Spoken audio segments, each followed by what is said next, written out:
moment to point you to the tools available during this webinar. If you hover your mouse over the bottom of your video screen, you can see a menu popping up, and there you can activate the participant view and you'll see all the panelists for this session. And you can also activate the chat messages. The Q&A field you can find in the bottom right of the corner of your screen. And we suggest that you use the Q&A for addressing any questions to the moderator or the panelists. And please send them to either all panelists or our special Q&A moderator, Candace. Please indicate who your question is directed to. You can use the chat function for any technical questions to the hosts or for any general discussion or sharing information with other attendees. And with that, I would like to hand over the floor to Mr. Torbjörn Fredriksson, Chief of the ICT Policy Section at UNCTAD. Torbjörn, you have the floor.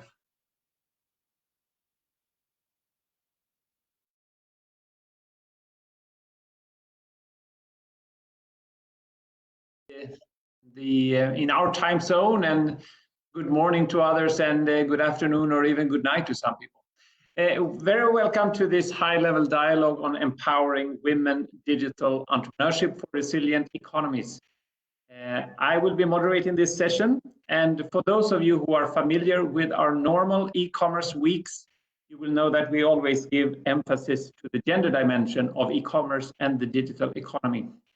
Since last year, we have, among other things, launched the E-Trade for Women initiative, and we have also held 2 masterclasses, one in Skopje in North Macedonia, and another one for French-speaking Africa in Abidjan, Cote d'Ivoire. These masterclasses are not one-off events, but they aim at capitalizing on the sharing and learning experiences to build more sustainable e-trade for women communities in the regions, really to help make women digital entrepreneurs a force for wealth creation. In today's session, we will revisit some of these events that have happened during the past year. And we will also explore how the current pandemic is affecting, or in some cases even creating additional opportunities for women digital entrepreneurs in developing countries. And we will try to understand the role of policies in order to build more resilient economies. But before moving to the speakers that we will have in this session, I would like to start by showing you a short video to introduce those of you who are not yet familiar with our E-Trade for Women advocates. And I will now ask Thomas to mute all of us during this video, and I hope that you will all be able to see and hear it. So please, Thomas, over to you.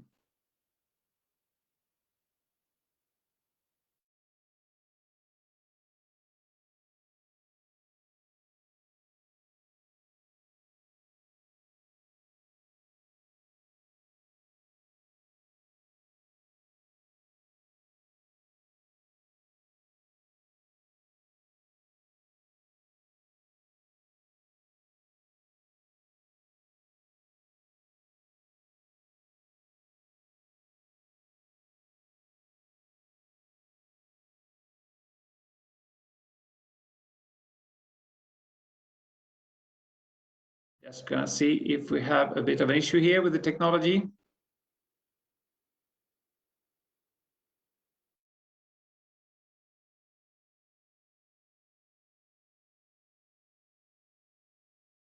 Thomas, are you ready to show the video?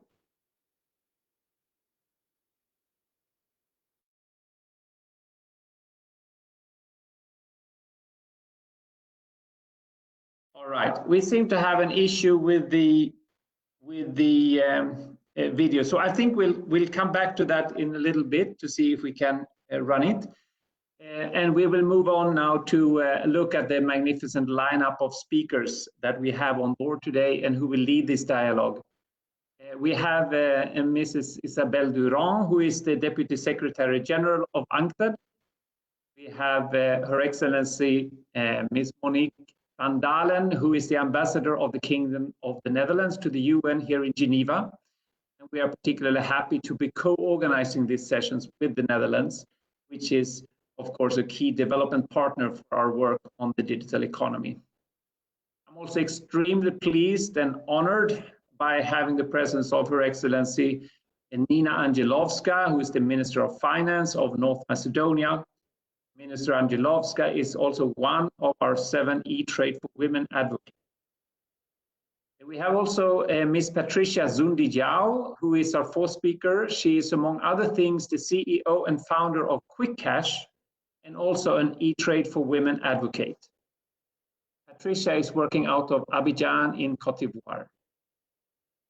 Our 5th speaker is Ms. Yuma Fall, who is the co-founder of a company called Paydunia in Senegal. And she was one of the participants in the Abidjan Masterclass.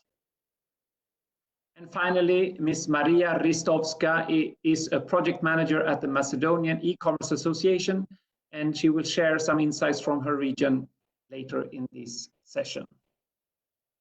Let me also remind those of you who may wish to ask a question to any of the speakers that you're encouraged to post them using the question and answer Q&A function. And my colleague Candice will keep an eye on the flow and alert me of any questions that are brought out.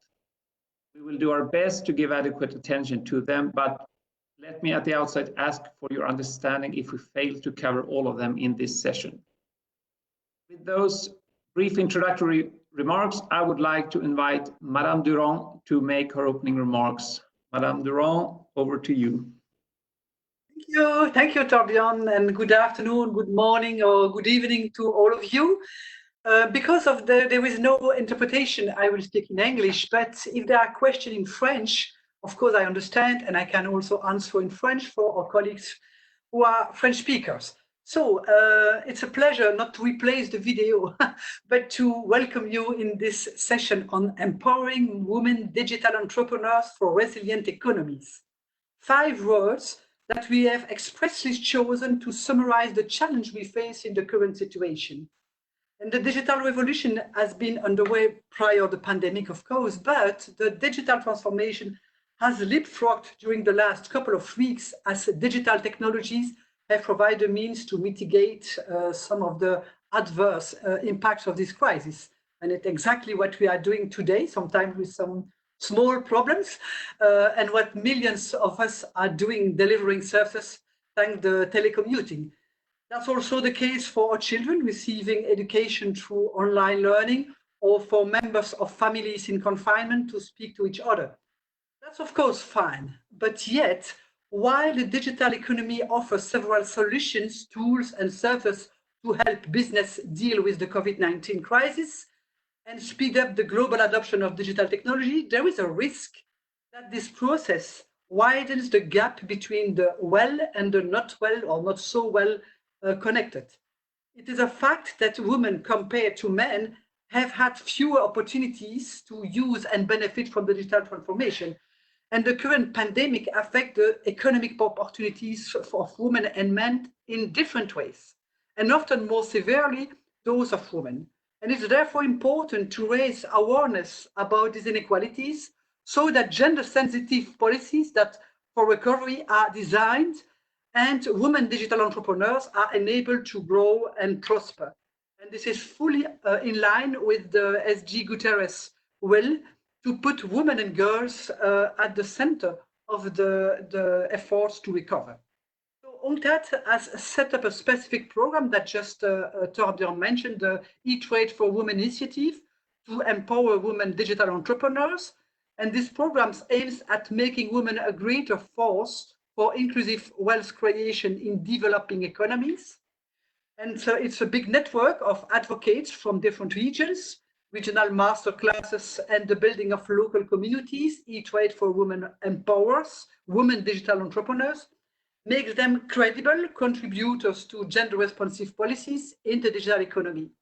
So changing the perception and narrative is important, especially in a male-dominated field such as the digital economy. Several female entrepreneurs mentioned in the masterclass that when dealing with male decision makers, they sometimes need to pretend not to be the founder of their business and send a male employee or partner to be able to close a deal. Frankly, it's maybe fine if it helps sometimes in the course of a business, but it can never become the rule. And ultimately, why do we have to accept that? It's not acceptable. So I'm delighted that we have in this session E-Trade for Women advocates and participants who share with us their experience, good experience or bad experience, and what they consider women digital entrepreneurs require to leverage the challenge and opportunities of the shifting economy. So I first want to give them the floor, and I will then speak again about the gender dimension of the COVID-19 and the work that UNCTAD is undertaking in this regard. So that's for after. So I give you back the floor, Torbjörn. Thank you so much, Madam Deputy Secretary General. Now, I would like to turn to Ambassador van Dalen. As I mentioned, the Netherlands is since a few years supporting UNCTAD's work on e-commerce and the digital economy, including our e-Trade for Women initiative. And it would be very interesting to hear your perspective now on the role of the digital economy in dealing with and recovering from the COVID-19 crisis. Madam Ambassador, the floor is yours. Thank you very much. And let me start by saying that women empowerment is a topic that is close to my heart. And it's also one of the cross-cutting themes in the trade and development policy of the Kingdom of the Netherlands. And we're therefore a proud supporter of the E-Trade for Women initiative, and I'm really grateful to be able to participate in this webinar.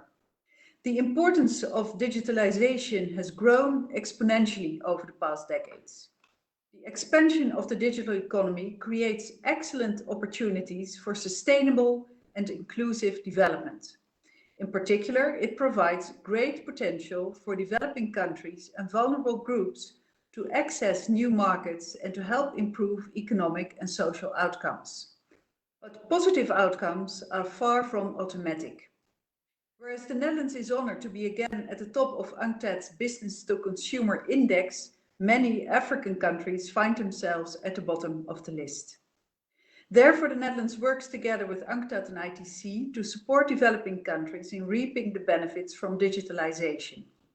Moreover, a group of more than 80 WTO members are involved in negotiations that aim to adopt modern rules to facilitate digital trade.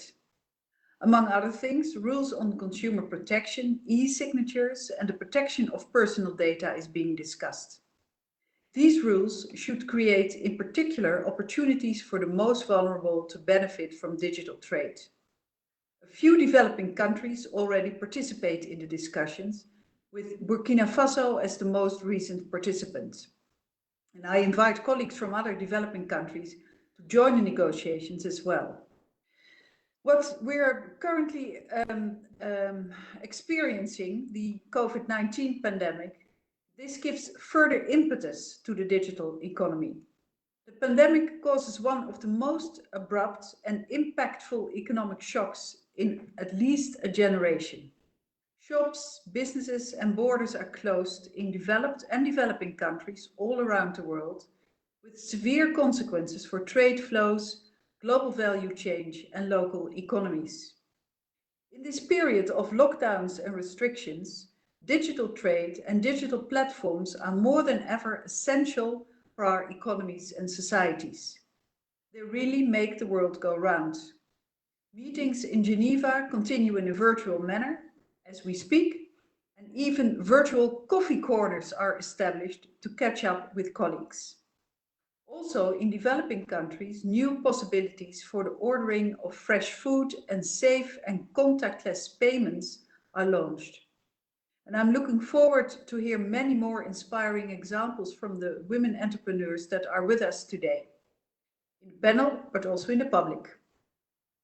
Digital solutions will also be instrumental in our recovery from the health crisis. In many countries, including my own, the use of apps to fight COVID-19 is considered. Public and private partnerships are reinforced to assist in the prevention of the spread of the virus. The protection of human rights should be an essential part of those solutions. Governments and companies cannot violate the right to privacy and should protect personal data. Our recovery from the COVID-19 crisis cannot come at a cost for human rights. And I would leave it at that and perhaps have another intervention later. Thank you very much. Thank you very much, Madam Ambassador, for those very good words. Let me just quickly mention here that this E-Trade for All initiative has a global span. Beyond the two speakers that we have with us here today, we also have advocates in Mexico, in Iran, Indonesia, China, and Rwanda. And our advocate from Rwanda, she was participating in our high-level session yesterday that you may have watched. Together with our Secretary General. So thank you again, Madam Ambassador. I will now like to turn to Minister Angelovska to share her perspective on the issues in focus in this session. In addition to being a minister, Nina Angelovska also hosted the very first E-Trade for Women regional masterclass last year in Skopje. And we are very grateful that you are with us today, despite what must be very busy days for you, Minister. So please, over to you. Thank you very much, dear Born. Dear Ms. Isabel, Deputy Secretary General, dear Ambassador Monique, dear advocates, dear all, dear above 200 participants, as I can see now.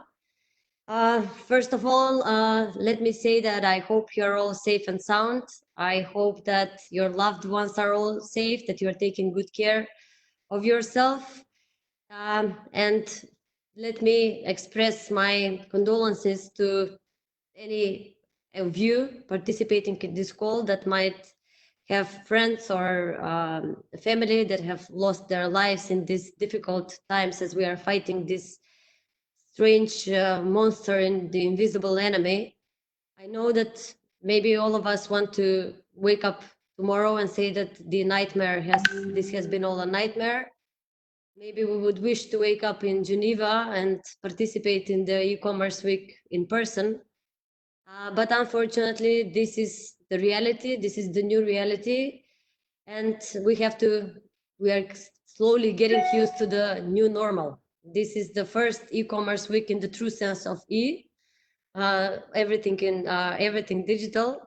And it is my pleasure to address you, to say maybe a few words to, I would agree with Ambassador, this is also a topic that is very close to my heart when it comes to e-commerce and women, and especially the topic of this session. I'm taking part, I believe, for the 5th time in the e-commerce week.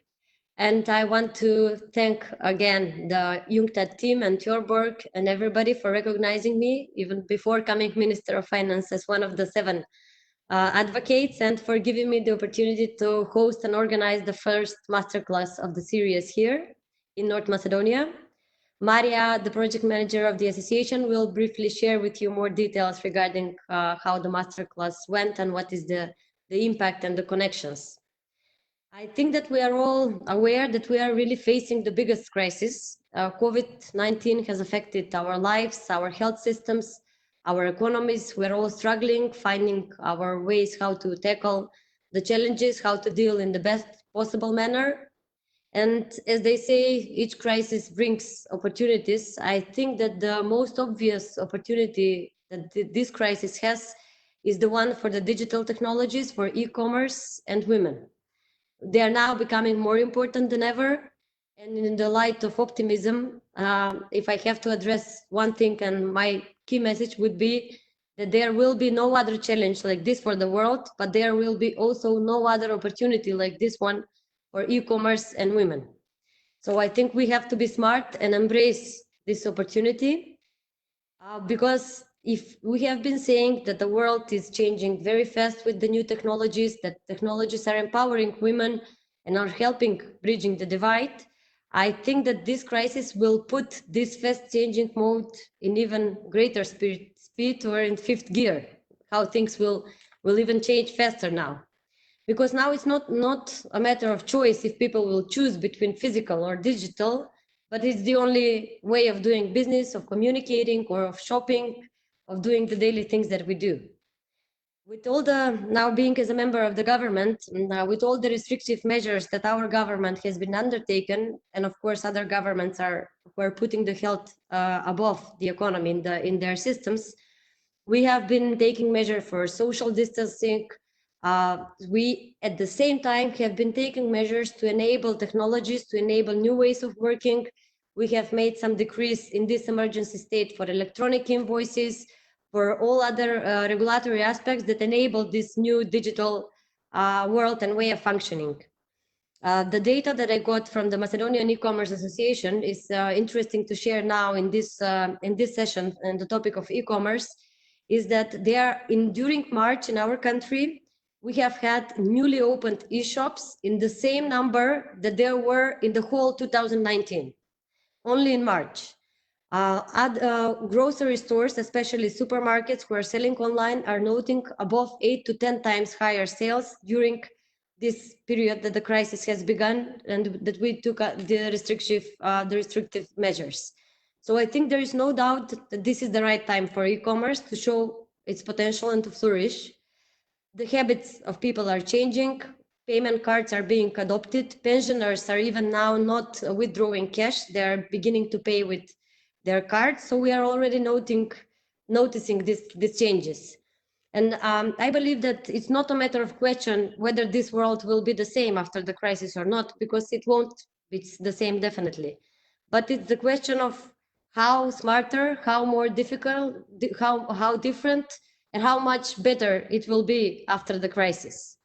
It's up to us as the government, it's up to the entrepreneurs, it's up to the women to affect and to show that this world can be much better and much smarter after this, after too much sacrifices will be made, but after too many challenges will be faced. Now, just to mention the recovery phase for the end, I think that it's no doubt that some companies will die, some will adapt, some will survive better than others. Some business models will change. Definitely supply chains will be restructured probably. And I think that the recovery phase will begin very soon. So I want to leave all of you here on this call with the message that the role of women, the role of e-trade, the role of transformative entrepreneurship during this recovery period will be more important than ever. So I really do hope that we make good use out of this challenge, that we do tackle this opportunity in the best way possible, and that we will really see a better and smarter world after this crisis ends. Thank you. Thank you very much, Excellency. And I had the great pleasure of spending a few days last September with you and the other advocates in New York when you had just been appointed minister. And it's a great pleasure, and we're so happy that you're with us here today again for your 5th time during an e-commerce week. So that's really impressive. Great insights, comments. I still hope that we men can also play an important role after the crisis, and we'll do our best. Let us now connect with Abidjan, where we have another e-trade for women advocate, Patricia. By way of background, Patricia runs Quick Cash, which has about 25 employees and now serves 4 countries in West Africa. As e-trade for women advocate, Patricia 2 months ago hosted our first regional masterclass in Africa. And I would like to ask Patricia to start by sharing with us your experience to date as an e-trade for women advocate. Please, Patricia, over to you. Hi to all. I can say we are just lucky because we had just finished our masterclass before coronavirus lockdown measure was taken by the government. It was a 3 exciting moments we spent with 17 digital women entrepreneurs from seven countries, francophone country in Abidjan. After that, the conclusion I can make is that if this program does not exist we should have created in for 2 reasons. One reason that it was opportunity to showcase the potential of female digital entrepreneur we did not know before. It was the opportunity to connect with potential entrepreneur who was making amazing job, but before they don't have visibility. Second, it was a great opportunity for networking because I see now after this session, some of the entrepreneurs who participate of the masterclass as working together trying to do something together, and that is something we can encourage. And I think that before the end of this year, we can see some collaboration of these different women participate in this session. It was for me an opportunity to show some potential from Chad, from Niger, from Cameroon, from Benin, from Cote d'Ivoire, and I never before knew about these women. Third, I thought it was also an opportunity to learn to strengthen our capacity, especially in law and access to law, especially about reglementation, because we noticed that in our area, especially in Cote d'Ivoire, there's a lot of reglementation about e-commerce, but this reglementation is not known by women entrepreneurs. And we are trying to work with one of our speaker of this session, Patricia, which is a lawyer, to see how we can spread the law about e-commerce to allow women entrepreneurs to access on that. I think for me it was an amazing opportunity, and I'm confident that there's more and more women working in digital area, but we don't know. Unfortunately, the session was just limited to 17 entrepreneurs. So there is unfortunately, some entrepreneurs that maybe before want to participate but don't have access because we are just limited the participants. And I think for the next session, we shall try the opportunity to aid the number of participants, or try to have an initiative for those who are not selected to participate to the master class, but get an initiative to connect with them and stay connect with them, and how we can help them to have visibility and to strengthen. I know there is some constraint about the budget, because traveling it's cost, but maybe we can have an initiative. I can know maybe it may be online to reduce the cost. But I noticed that there's more women working in a digital area, but unfortunately, they are still working in their home, and people don't know about them. That is what I can notice. It was just an amazing master class. I was just stressed before, but after the session, we create a WhatsApp group. We are still connecting and continue to exchange and to support each other. That's what I can say about the session. After that, I have opportunity to join the UNCTAC team during the e-commerce week in Abidjan here to also pitch the experience of Trade Women program. And I think coronavirus is also an opportunity to show them that it's time to go. It's time to go, because digital have some opportunity. If there are not barrier, we can go through barrier. That is what I can say about the masterclass. So it's this program that doesn't existing, we should have to create it.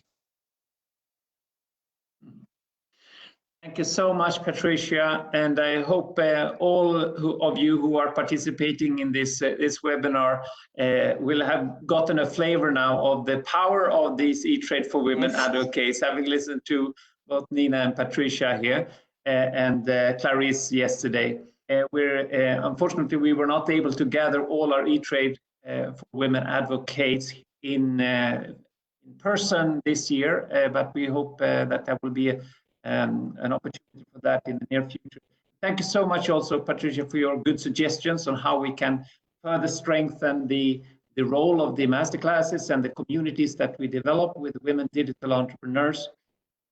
We count very much on you and the other advocates to help inspire other digital entrepreneurs, but also to get the policy messages across to the ministers and the other policymakers that need to understand what we can do to facilitate more growth and more prosperity thanks to women entrepreneurship in the digital sector. Can I now turn to Ms. Yuma Fall, a woman, a digital entrepreneur in Senegal. Yuma attended the regional masterclass in Abidjan, and I think it would be very interesting to hear from you what is the most important aspect for you to be part of this new e-trade for women community for your business. Okay, thank you so much. I want just to say first, thank you for this opportunity to exchange and share around digitalization. E-trade for women has been a rewarding experience for me as a female entrepreneur. What impressed me most about this experience was the network. If I could put it in that way, I would say the quality of the network. The women with whom I have spoken are not at the idealization or business creation stage. They already have and running a business. I can really summarize the e-trade for women in this world network. I have been able to be inspired by women who have accomplished extraordinary things and who have been able, thanks to their discipline, their perseverance, their motivation, to raise their business to a level of excellence. I was an eye opener to see all of these people driving by the same passion to find solutions to customers to the problem that we face here in Africa, to know that we are share the same challenges. Thanks to the master class, I was able to access work tools that made me grow as an entrepreneur. I do not consider myself like a shy person, but I didn't give enough importance to the personal branding.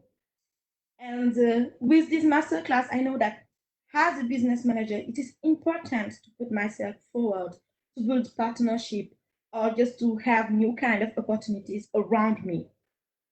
I was also available to establish partnership with another entrepreneur established in Benin, thanks to this network. So that she can put me in touch with their customers based in Benin who need a payment solution like mine. I was also meet Madame Yao, who is also in fintech sector like me and was considered collaboration between our structure. Her experience and skills were really a source of motivation for me. And I also was in contact with Miss Madame Biram Sok, who today represents to me a businesswoman. She knew very early on how to identify a problem, propose a solution, and make it available. I could spend a day talking about each of these women who impacted their community by creating jobs, but about all value for the population we need it the most. E-trade is for me an initiative which has boosted my prospect for geographical expansion in Cameroon, Benin, Ivory Coast, and other West African countries that I'm looking for. And today, if I need just data on a market or a connection, I will just write on WhatsApp. And what I see really is we all on this network are ready to share our experiences, to exchange and support each other. Thank you very much, Yuma. That's great to hear, and you will come back a bit later also in this webinar.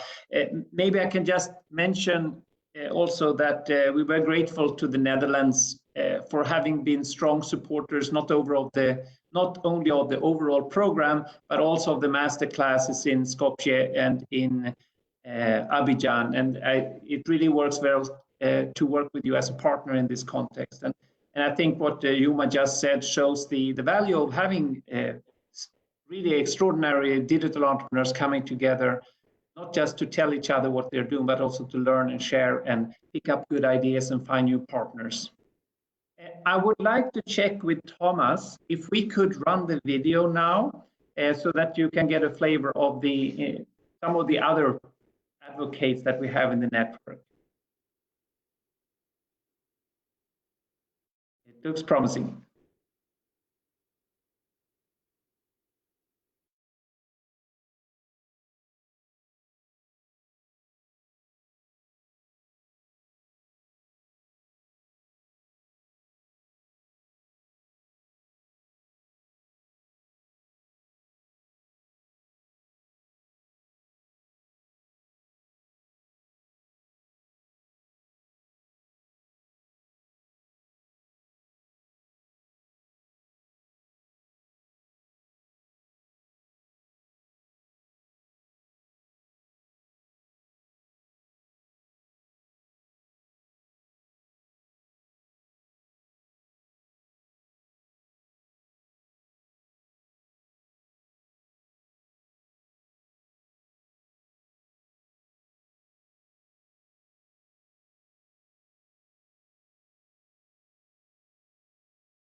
Thank you very much.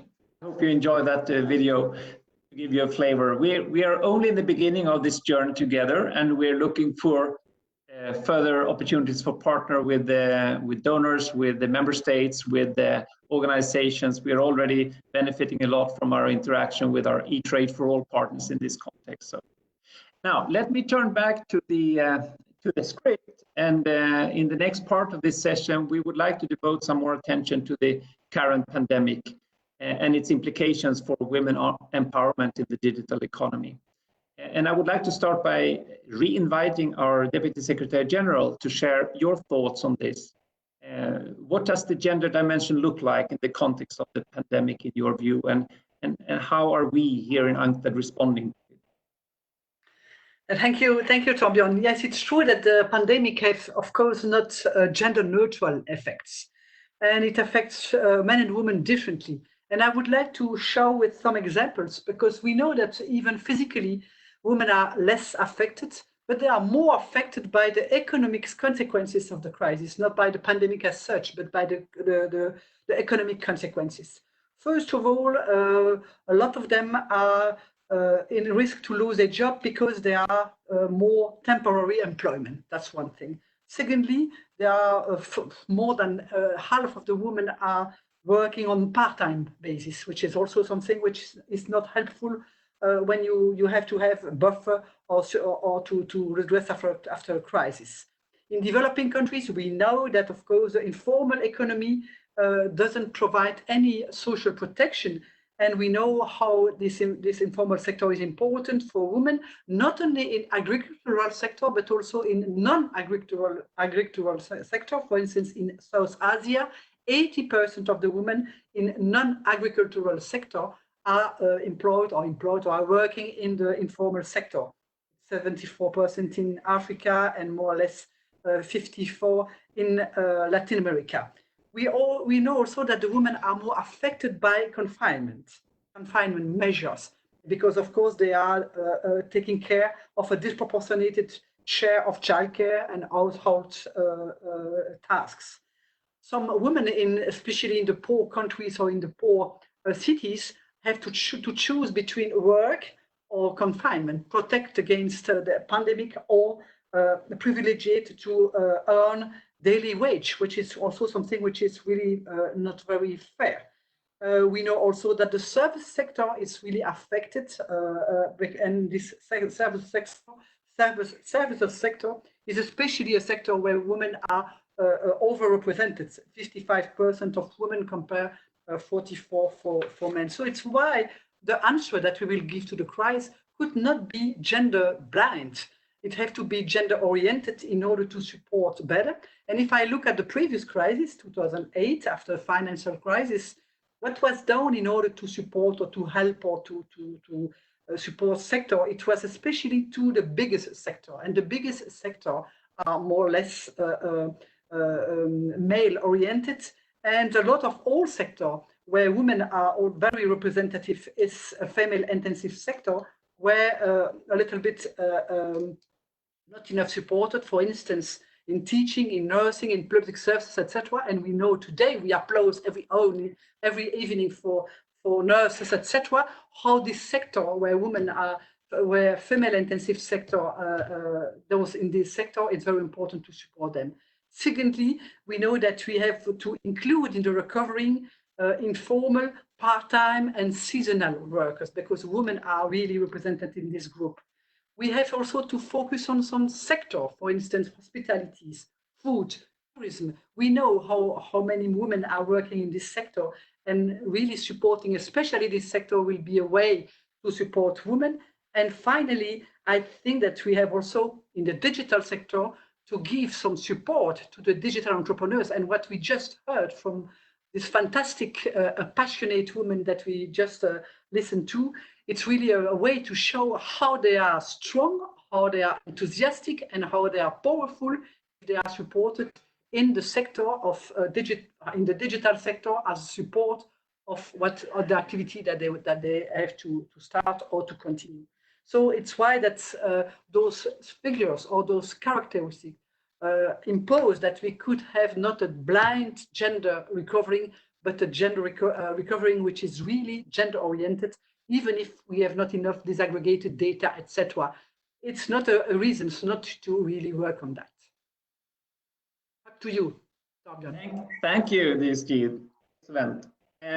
Can I turn back now to Ambassador van Dalen? I'm aware that the Netherlands attaches considerable attention to the gender dimension in your overall trade and development policies. Now, the COVID crisis here is a lot about resilience, really, in the developing countries. So, how does the Netherlands overall support women digital entrepreneurs to build more resilient economies? Over to you.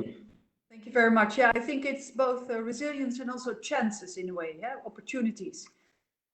UNCTAD's Digital Economy Report of 2019 shows that even in these modern times, the digital divide still exists.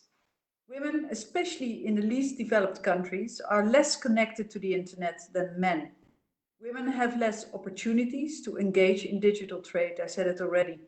Gender bias and the lack of representation in some cultures and societies further add to these challenges. The COVID-19 pandemic risks reinforcing the existing inequalities, and Isabel said something about it as well.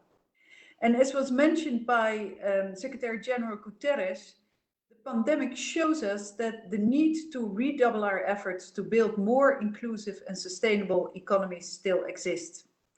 And we need to work together on recovering better, not just recovering, but recovering better. And this is where the chances come in, the opportunities. Facilitating the digital economy, and in particular the role of women therein, provides an excellent opportunity to recover better. The Netherlands contributes to achieving those goals. Allow me to list 3 different examples. First of all, digitalization has radical consequences for education and work, as employees will need different skills. Education and training are essential to respond to the changing job market. A greater commitment to improving women's digital skills is crucial, therefore, especially as a relatively large proportion of women work in sectors where computerization has led to job cuts, while only a limited number work in the fast-growing ICT sectors. The government of the Netherlands therefore aims via projects in, for example, the Sahel and MENA regions to make work and education possible, accessible, safe, and financially feasible for women and girls. That's the first example. Secondly, the Netherlands also supports female entrepreneurship. Through the Dutch Good Growth Fund, the Netherlands invests in businesses that use new technologies to provide access to financial services and products for smallholders, women, and young people. ITC's Netherlands Trust Fund, with its focus on services, digital support, and gender, is another way the Netherlands contributes to women's economic empowerment. This includes the She Trades initiative, which seeks to connect 3 million women entrepreneurs to market by 2021. And here the network comes up again that some of the colleagues in the panel have mentioned. Thirdly, and perhaps most importantly today, the Netherlands is a proud supporter of the E-Trade for Women initiative. The initiative provides hands-on opportunities to empower women. The initiative aims to inspire, support, connect, and give a voice to women digital entrepreneurs in the developing countries. And we see today that this works. And I hope that this webinar further contributes to unlocking the enormous potential of next generations of female leaders and make them a force for inclusive wealth creation in their own regions. Thank you. Thank you so much. And we really appreciate your strong support for the work that we're trying to do here in partnership with ITC and other excellent partners of ours. Let's now switch to a grassroots perspective on this crisis and hear from our entrepreneurs. Patricia, what kind of challenges and opportunities is your company currently facing as a consequence of the pandemic? And how are you coping with it? How are you responding to them?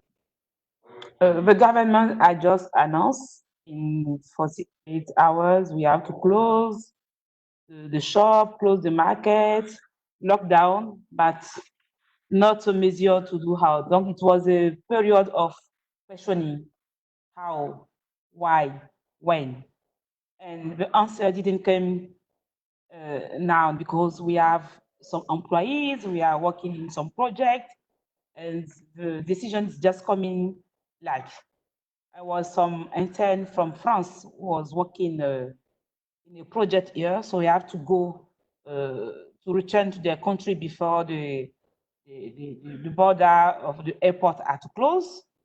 And we spent 2 weeks like turning around. And after that, we have implemented a plan of continuity of activity. So allow some people working from house, and intern we returned in France was working from their country, but we have one part of our activity was we are not digitalized. Example, working with farmers. Before we just coming and working with them face to face, but now because Abidjan is closed, we cannot go out, and we are implementing the project with the farmers, and we are now on to try to adapt our model now. So we implemented the continuity plan, and one part of the activity was not digitalized, represent 40% of our activity, so 30% of lost. So the first reaction was how to reduce the cost. How to reduce the cost, it is include that reduce jobs. But after that, I said, okay, as leader, it's true, it's difficult, but the solution to stop jobs for me was not the best solution, because there are some collaborators that are involved in our vision. There are some people that believe in us and working with us to achieve this vision. So we cannot leave them, like, even if we have some law that say, okay, you can stop jobs because law is with you. But for me, it's not take this decision. So we try now to not to reduce the jobs, so to keep all the jobs, but how we can continue to work, and how we can continue to generate another revenue to continue maintain this job until the situation can be the best situation for us to work. It's like we did. And so that we launch an initiative with UN Women. This initiative is to support, is this week we launch. Maybe I can share after the information with you, you can share in the network. The initiative is to support 1,000 rural women and 1,000 informal women working in informal sector, because we are living day to day. Africa, economy of Africa is most informal sector take a large part in economy of Africa. So lock down the activity for informal sector has big consequences. So we try now to give support to 1,000 family, women working rural area, living day to day, but because of measure of lockdown, they cannot do their job, they became vulnerable, so they need now food. So we try to give them during 1 month, each week, a basket of vegetable. This vegetable came from rural area, so we buy from women in rural area to support women in urban area, but working in informal sector. Because also the women in rural area, they are selling on the roads. But because now the transportation is stopped, people are not moving on the road, so they don't have now customers. So the vegetable is spoiled, so they don't have not access. So the initiative is supported by UN Women and the Minister of Women in Côte d'Ivoire, and it will consist on buying vegetable from women. So buy from women support women. And it will be also, it will be at the end of 4,000 baskets that we will share during this one month. And if after 1 month the situation is still that, maybe we can try to extend the operation. The impact we expecting to have after this operation is to support 1,000 family from women informal sector, support 100 women, rural women, and include also in the operation startup owned by women entrepreneurs. For deliver, example, for packaging, we buy all from women. For startup for women entrepreneurs don't have activity now, and to allow them to have some revenue. So maybe I can share after the prospectus. You can share in the network to have visibility of this operation, and maybe we can have support to help more than 100 no 1,000 family.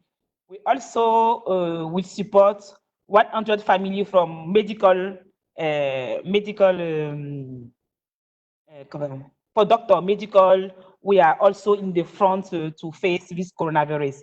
So that is this operation we are trying to do. Maybe we can continue to get in touch with our rural women, continue to get them access to market, because we have stopped one branch of our activities. So we have a repetition of them. So we have now to try to do some initiative so we can still manage the situation and until the situation can be good. But it's also an opportunity, I think, unfortunately, to address some kind of customer we didn't before expect it, because we were in B2B sector, and now we get some demand from people don't want to get out of the house and want to buy a vegetable and deliver in the house. So it is also a new sector we are trying to address. So I can resume to say, okay, the situation was not easy because it was just coming like. The first 2 weeks was the week of question, why, how, and then after we try now to implement continue to plan to continue maintain the activity. We expect that I can maintain all the jobs, because it was a personal decision for me not to reduce the jobs, because I think these all people are sharing this vision with me. So even if there's a problem, the solutions was not to remove them and to continue alone, to sit down together and to face together the challenge, because I think this situation will pass. I don't know why, when, but sure it will pass. I can see.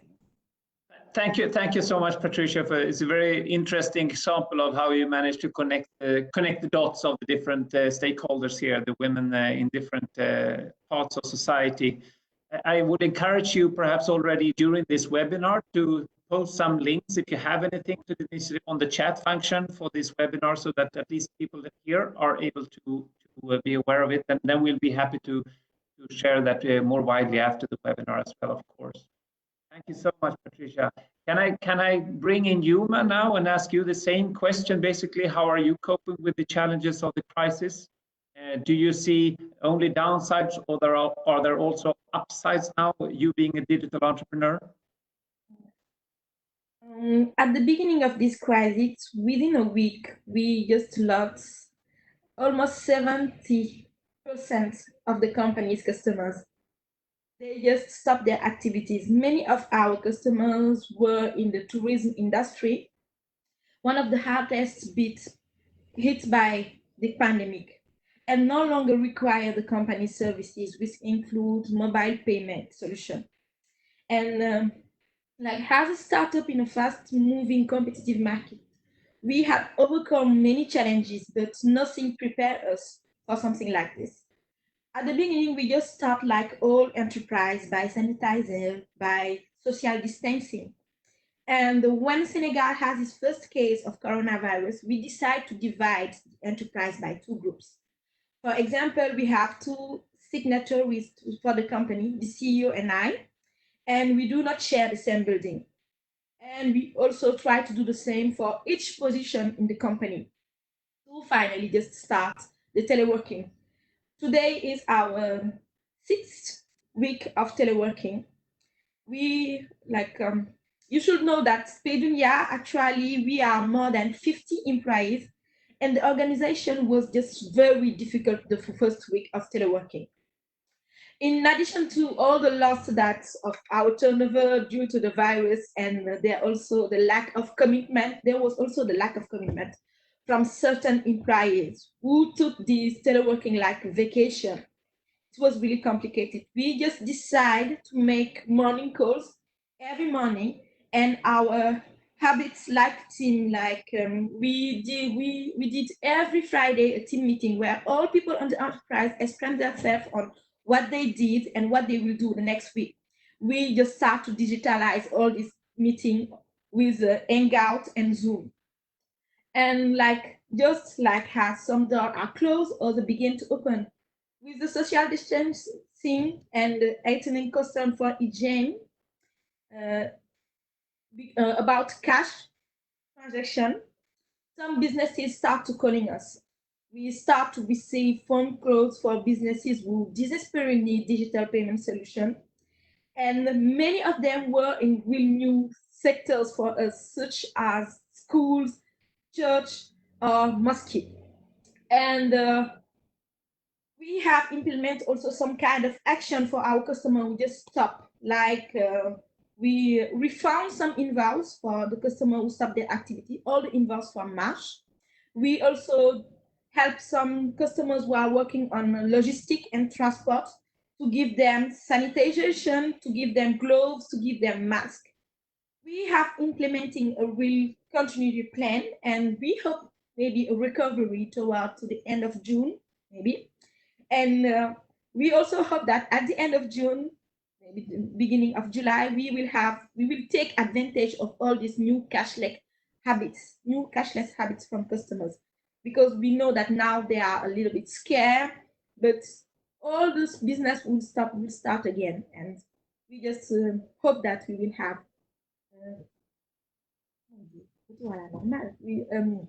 a normal situation maybe in July. Thank you so much, Yuma. Yes, it is a big hardship, and we hope that this will not last for too long, but we also don't know, it could be an extended period that we have to endure. I hope that the community also of other women entrepreneurs can be useful here in exchanging experiences, in finding ways to dealing with this. And if we can be of any support in that context, please let us know. Let's connect now with another part of the world here, with Macedonia again, and invite Maria Ristovska to come in here, who is the project manager of the Macedonian E-commerce Association. And I would be very happy to hear from you how the pandemic is affecting digital entrepreneurs in your region, and also how this connects now to the new community that was formed in connection with the masterclass that you helped organize in Skopje. Thank you. The pandemic significant, obviously health-related crisis, but the fortunate thing is that it actually happened in a truly digital age, I would say. So what we know for sure is that the digital entrepreneurs have a key role to play during this phase of reorientation of doing business, as the changing consumer behavior in the digital age presents a huge opportunity for them, and especially for the online retailers. Myself being part of the Macedonian E-commerce Association, I'll focus on sharing the experience of the Macedonian e-commerce businesses, as well as the e-commerce businesses in the Western Balkan region. So the pandemic in our country not only increased, for example, the sales of the current e-traders in Macedonia, but increase the general, what is very important as well is that increase the general awareness of the public of the opportunities of working home, of the opportunities of the benefits of e-commerce, and encourage even more people to buy online, to shop online, and to adapt the use of a cashless payment. And those are the same people that would have otherwise continued using cash. Additionally, the situation also encouraged many of the brick and mortar businesses to open a new e-commerce sales channel to cope with the current situation. So we also conducted an analysis with the national banks here in North Macedonia, and that are actually offering the e-commerce as part of their portfolio. And the analysis showed that in March only, there were 117 requests for opening new e-shops. And that compared to the total number of e-shops up to 2019, which was 1,020, it's basically more than 10%. So imagine how huge is that. And we don't even still have the numbers for April, obviously, but we are expecting even more requests for opening new e-shops. In our country also, we noticed a rise of the online marketplaces, which serve as a great and yet more affordable opportunity for the potential e-sellers at these unique times. In the region of the Western Balkans, the lockdown and store activity basically is driving increased e-commerce activity, and that's evident everywhere in the region. One of the online grocers, for example, in our country, has seen 8 times bigger sale of everyday household items compared to the same period last year. And this online grocer, he mentioned that he doubled the number of employees due to the increased demand because of the coronavirus.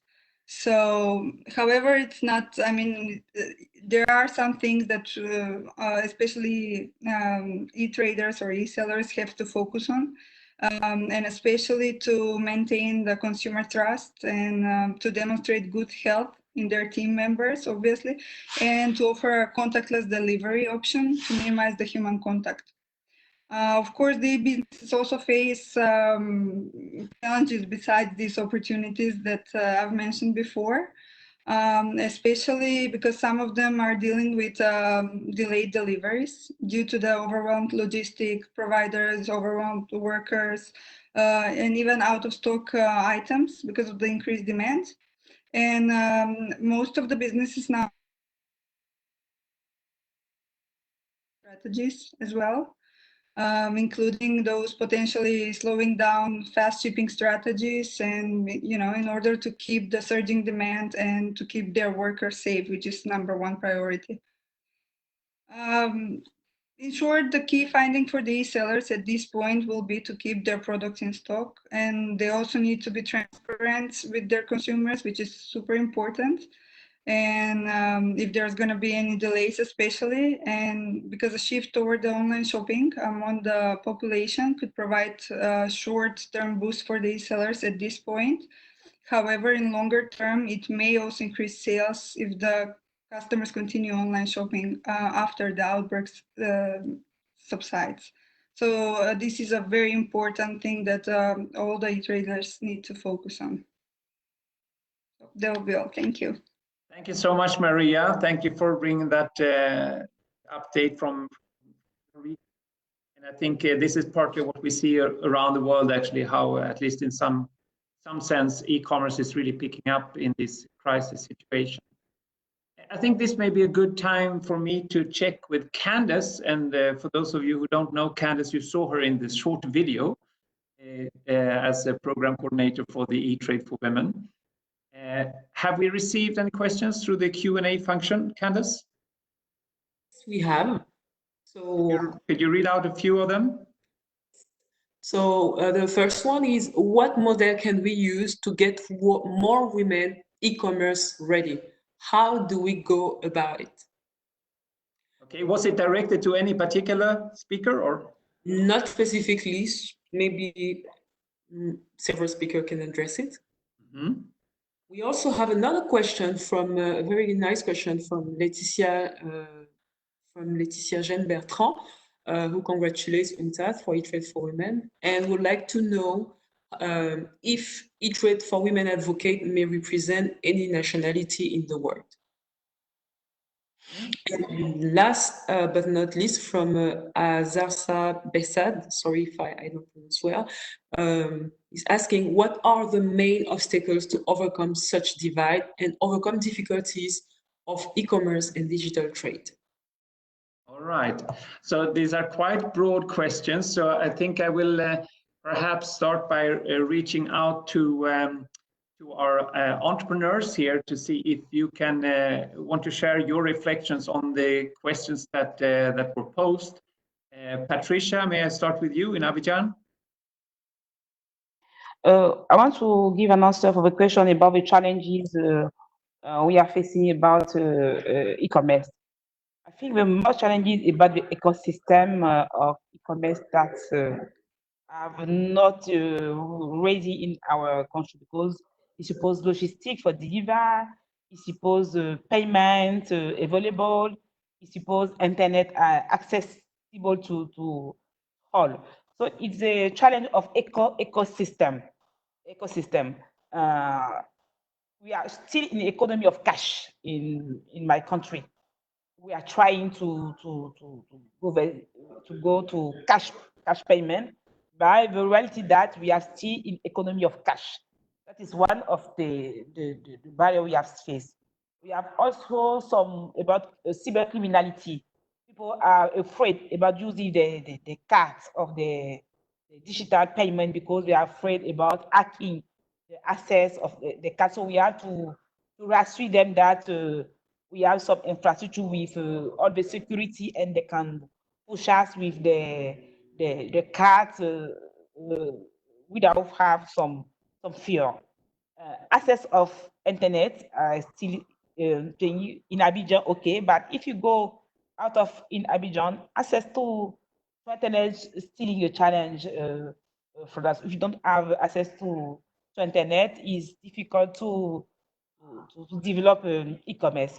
There's also deliver some because you buy online, but you need people to move with the good from you. So it's a common it's a complex challenge we should address in a group together. It's not just we have to address the challenge of internet and left the challenge of payment.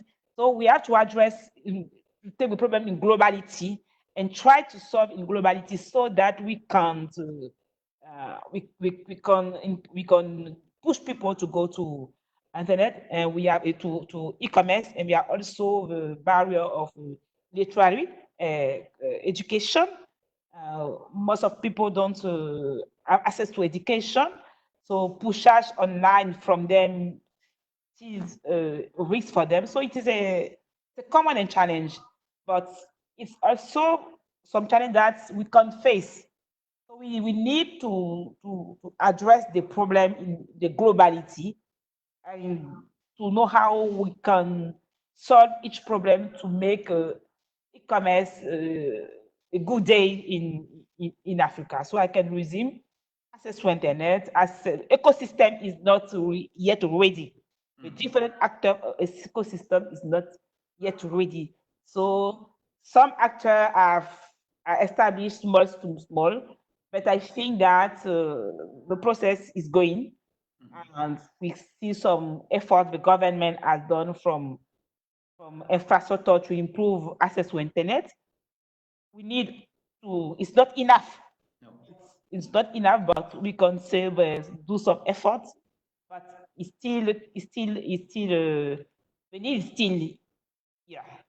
So connectivity is essential, but not enough. Yes, not enough. Okay, not enough. Very good. Let me bring in our Deputy Secretary General here. You have raised your hand for me, so thank you for that. Yes, I raised my hand because, of course, Patricia or other entrepreneurs could explain better than me the specific difficulties that they have in even without the COVID-19 in order to start or to continue the activity. But I would like to emphasize one thing what was said by, I don't remember who, having someone who believes in you. And I think that the biggest enemy of women entrepreneur or women who have to start something in a not very friendly environment is women themselves or it's yourself. So I think that try to understand and to realize that it's first of all not impossible, that it depends of your self-confidence. It depends of the network that you could have. And it's why this webinar, but also what is done outside of the webinar, in order the women say it very well, better than me, that networking and quality of the networking is key in order to help you. So it's why, frankly, I would like to answer to Laetitia and the other. Yes, the question is maybe not a technical question. It's a question that you have to need the good partners, the good people around you in order to support you. It could be your husband, it could be your friends, it could be, I don't know whom, other entrepreneurs, but who believes on you and then helping you to overcome all the technical difficulties, infrastructure, connection, access to finance, which is the same for all entrepreneurs and especially in this world. So I would just highlight the fact that it's not only a technical question, it's really a behavior issue and a question of trust, and especially trust in yourself. Trust. Yuma, does that resonate with you as well, what our Deputy Secretary General just said and what Patricia said? Yes, I'm like right with the both, but what I want to add is like you don't need especially to have your website ready or something like that to be an e-commerce. Like in Africa, when I see in Senegal, on my country, 70% of the connection are made from a phone. And what people are doing there is they use social network to sell. And you can just come and use your Facebook page to put your product and you can reach your final customers. And you will do cash on delivery. Even you don't have like internet, you don't have financial, you can just come take some pictures of what you want to sell and put it on a Facebook page or on a WhatsApp status or on Instagram and sell it. And they will be less expensive than hosting a website or just to build a website or something like that.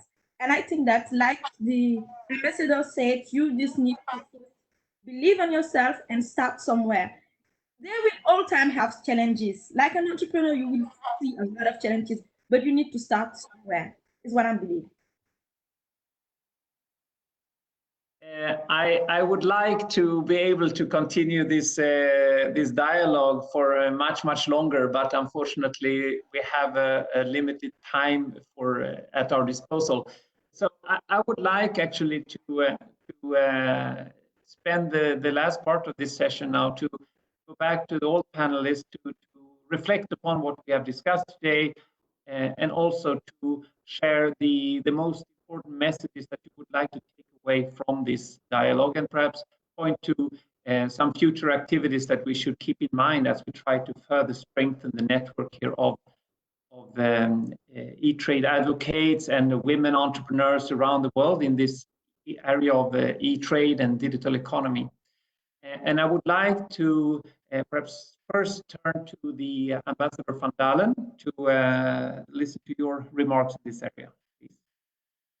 Thank you very much. I was just listening with great interest to the discussion that we had just because of the questions. And I basically wrote down 4 words, which are education, access, encouragement, and good examples. And I think that we've had some really good examples this afternoon. I said already that the Netherlands is a proud supporter of the E-Trade for Women initiative because it provides hands-on opportunities to empower women. We would like to help stimulate the enormous potential of the next generations of female leaders in digital trade and make them a force for inclusive and sustainable wealth creation in their regions. This pandemic, the COVID-19 pandemic, has given further impetus to the digital economy, and we must ensure that this is also an impetus to reinforce human rights and gender equality. I would like to finish by saying that digital entrepreneurship works, and don't let gender bias hold anybody back. That's it. Thank you. Thank you very much for that. May I call upon Minister Angelovska, whether you would like to come in at this stage? Thank you. Thank you, Björn. I was just texting Candice that the government session is still ongoing in these crazy busy times that I have to switch and join there. I want to thank you for the invitation. Thank you for giving me the pleasure to be with you during this session, to listen to a bit of a positive and a view on where digital economy will be heading if we have more women on board. And I think that the same message that I had in the remarks says that despite this hard and challenging situation we're facing, and each country and each government is trying with their own measures to handle the situation, I think that on a global level, wherever we are in the world, we need to empower women, to make them feel stronger than ever, more confident than ever, because as I mentioned, there is a difficult situation for lives of many, but we have to try to be optimistic, at least to see the opportunity in this whole crisis, and to implement the new technologies, the e-commerce wherever we can, because I don't think that we will have ever an opportunity like this. So hopefully these habits that will be changed during these months will stay for good. And I hope that we will definitely see a more empowered and more digital world in 2021 when we join again in Geneva for a physical e-commerce week. Thank you very much, everyone. Stay safe and healthy. That would be it from my side. Thank you very much. It was a great pleasure to have you with us, and good luck now in coping with the crisis from both entrepreneurship side and from the government side. Can I then invite Patricia to come with your final remarks? Just conclude in one sentence.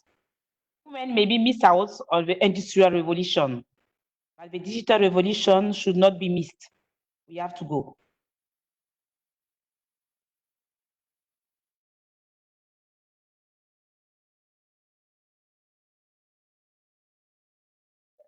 Very clear and very succinct message. That's what I was trying to say.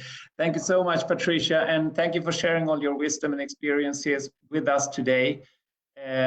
We will stay close in touch, and we'll see how best we can support your efforts also in strengthening the community of women digital entrepreneurs in Cote d'Ivoire and beyond. We will have, for your information, an interesting session later this week on ECOWAS to see how we can come together there and strengthen the digital economy overall in that region. So, okay. Thank you so much, Patricia. Thank you. Yuma, would you like to come in now, please? Yes, and what I want to say is like empowered women, empowering women. Like you need some role model, and all time, what I'm doing is like during this Eat Rate for Women, I meet some kind of women that they will impress myself. And what I want to say that we need some of they can help the future generation of women to be more empowering, to be more like self-confidence, to be more independent. It's the things that I want to say. Wonderful. Thank you so much. Maria, would you like to add something from Skopje? Just a couple of sentences. I would just like to add that while the coronavirus pandemic presents business risk in some areas, it also offers opportunities in others. And the key is to actually acknowledge the potential threats from the pandemic while exploring the possibilities that occur in the meantime. So this is a time when women need to be more confident than ever to open their own e-shops and to implement or to use new digital technologies. Basically, the habits that are now being built with customers will remain even after the end of the pandemic. And a recommendation from a satisfied customer is the best advertisement they can have for their brand. So, in short, in future, we hope to see more empowered women in the digital economy that will actually inspire even more women in the future. Thank you. I hope you're right, and I hope we can contribute to making your vision a reality as well. Let me now hand over to our Deputy Secretary General for your final remarks. Well, I think that our friends did very well, and they gave really the final word with what is needed today. And I hope that they can finally, all women in the world trying to start with something with digital activities, could really seize the opportunity, if I could say, of this crisis in order to really start something or develop, because of course it's difficult, but it was difficult before. And today, maybe the changing the behavior of the consumer and the behavior of the citizens, the way to pay, the way to deliver, etc., it is changing. So it's really an opportunity that they could maybe seize. Et je vais terminer par quelques mots en français, juste pour satisfaire aussi nos amis francophones ou nos amis francophones qui nous suivent, et pour Patricia et d'autres du Bénin ou d'ailleurs. Je pense vraiment que c'est le moment pour que des femmes se lancent, soit qu'elles continuent, soit qu'elles se lancent, et surtout que d'autres les soutiennent. Et je voudrais dire particulièrement à Yuma que maybe you can also become a role model, because when I listen to you, frankly, it gives me really the pleasure to start something. So don't think that it's only the older or the more experienced women who can help you. Sometimes young women starting like you could be really a role model for others. So I think, frankly, that women have to count on women. I don't say Torbjörn or all the men who are listening to us, that men could not help. Of course not. But I think that the biggest effort and the biggest visibility have to start with us. So we will continue in UNCTAD really to our convening power, our coordination power. E-commerce week in next year in Abu Dhabi, but also all what we provide permanently in order to support you, and with the support of Netherlands. Thank you, Monique, and Netherlands partner to help us to do that. But we'll continue, because I'm sure that there is something which could change, and we speak about after COVID-19, what will happen, etc. If something a little bit increasing of women in digital sector would be a nice success, if I could say, from the COVID-19 crisis. So continue, and you can count on us, but we will also count on you. Bye-bye. Thank you. Thank you so much. Well, you know, my main role was here to make up the gender balance of this panel, so I'm happy that I could contribute in that respect. So many thanks to all our excellent speakers for sharing your wisdom, experience, and ideas. Let me also thank all attendees who have joined this webinar and for active participation. Finally, a big thank you to our technical team who helped us make sure that everything in the end went smoothly, even with the video. I hope you will all be able to join us in Abu Dhabi for the Asia e-commerce week, which is so far still planned for 6th to 10th of December 2020. And then, of course, for the e-commerce week that hopefully will take place in around this time of the year next year in Geneva. Let me also draw your attention to that there are several webinars that will take place even later today, but also tomorrow until Friday, some of which I hope will be of great interest to you. With that, this webinar is closed. Thank you so much.